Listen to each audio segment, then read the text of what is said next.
We saw in our previous video about finding the gradient of a curve using the principles of calculus. We looked at a rate of change in terms of how one thing changes with respect to another. A rate of reaction is a change of concentration per unit time, with a unit that is the concentration in moles per cubic decimeter divided by the time in seconds. Alongside the gradient, we can get alternative information from a graph by looking at the area enclosed by the graph. For a straight line graph, it's fairly trivial to work this out, but what about graphs where the theory shows the line to be curved? Fundamentally, what we want to do is identify the reverse process for differentiation. In principle, it is relatively straightforward. We already saw how to do differentiation in our previous video. For the function f of a is equal to 3a squared, to differentiate it, we multiply the whole function by the index, and then reduce the index by 1. So we multiply the original function by 2, which is the original index, and reduce the index now from 2 to 1. Our first derivative of this function becomes 6a raised to the power of 1, or 6a. Our workflow is then multiply by the index and reduce the index by 1. To undo this, that is, to find the antiderivative, we simply reverse the process. We increase the index by 1, and we divide by the new index. We simply apply the process of inverse functions that we introduced in our earlier videos, and we have successfully demonstrated how to find an antiderivative. There is a small issue that we need to quickly address.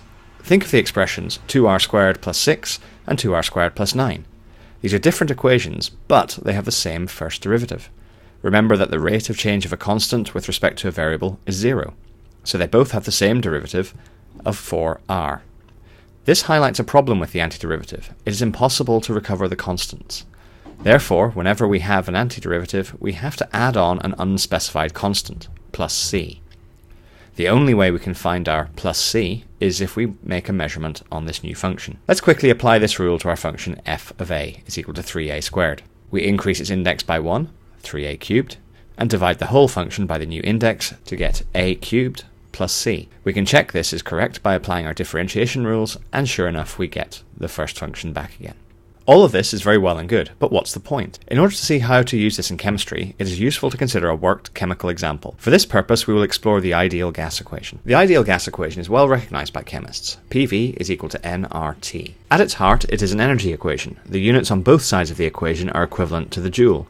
You may find it useful to quickly verify this for yourself. One area of interest in the study of gases is how the pressure and volume are interrelated at constant temperature, so-called isotherm plots. If we set up an experiment in which we keep the temperature and the amount of gas constant, and we control the volume of the container, we can measure the pressure. Doing this, we can gain information regarding intermolecular forces and whether our gas does indeed behave as an ideal gas. Let's suppose our gas does indeed behave as an ideal gas. How should the pressure vary as the volume varies? A simple rearrangement of the ideal gas equation by dividing both sides by the volume shows that the pressure varies with the inverse of the volume V.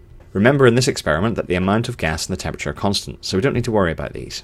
Okay, so this gives us a curve, and we've already said that the ideal gas equation is an energy equation. So if we change the volume from one value, say 1 dm cubed to 3 dm cubed, so the gas expanding, we could calculate the pressure for each. However, how much energy, or more correctly, how much thermodynamic work, is released as the gas expands?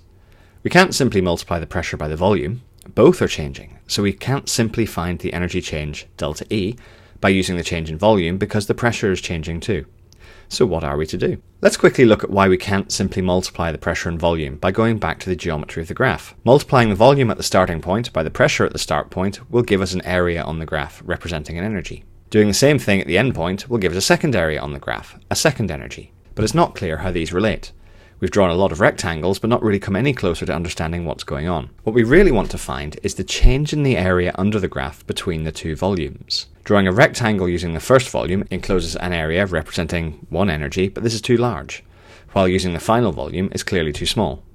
Clearly, we want something that's in between. Let's take instead an intermediate volume and draw rectangles based on these volumes. For each volume, we can calculate the value of the pressure, and then we can work out the area of each rectangle. This will still overestimate the area enclosed by the curve, but it's clearly better than the previous situation. Let's now divide the volume change into 4 steps, each with a rectangle representing the work done. Again, for each volume step, we can calculate the pressure and work out the area of each rectangle accordingly. And again, we are overestimating the area enclosed, but again, it is better than the situation where we only had 2 steps. It should be clear that the general trend is that as we make more and more smaller steps in our volume, the closer we get to the actual area under this graph, and the more accurately we can determine the energy change as the gas expands. This should be looking familiar. It gets us closer and closer towards the principles of calculus we've seen before. However, there is one more step to take. We're going to deal with the same situation as before, gas expanding from 1 dm cubed to 3 dm cubed, but we're now going to look at lots of individual rectangles under the curve, each representing a constant step change in volume. This means each rectangle has a width of delta V and a height corresponding to the pressure at that particular volume. So the area of each will be Pn delta V, where n is simply the pressure of the nth rectangle. If we have 4 rectangles, then the total area represented by these rectangles will be A1 plus A2 plus A3 plus A4, and we've already said that we can calculate the area of each. So this becomes P1 delta V plus P2 delta V, and so on. We can take delta V out as a common factor, leaving us with a slightly neater representation. What we've presented here is a summation, and we can use the mathematical symbol to represent this. Translating into English, it is saying that we want to add up all the values of P delta V from the pressure at value A to the pressure at value B. Since the values of A and B are formally volumes, it would make more sense to express this wholly in terms of the volume V.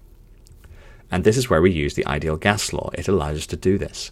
Therefore, swapping out for the volume, where P is equal to nRT over V, we end up with the following expression. The smaller delta V becomes, the closer we get to the actual area enclosed. We now apply our calculus thinking. In the limit, as delta V approaches 0, this summation approaches the area enclosed by the curve, and our notation changes. We call this an integral. To translate this, we are integrating the expression nRT over V with respect to V, between the limits of A and B. An integral, at its heart, is an antiderivative. We are essentially looking for an expression of V which, when differentiated with respect to V, will give us the expression nRT over V. We'll explore this integral in more depth in our next video, as there are some things that we now need to consider to get a definite result for the work done in this process. As ever, please leave comments, questions and queries, and we'll see you in the next video.